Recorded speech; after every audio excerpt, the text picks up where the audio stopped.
today, for things you give me yesterday. Kila nikikumbuka nawaza imekuache.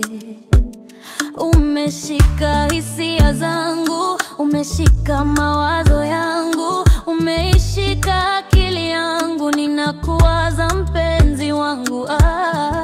Ni wewe tu unayeweza nifikisha kileleni, ni wewe tu unayejenga mahaba yake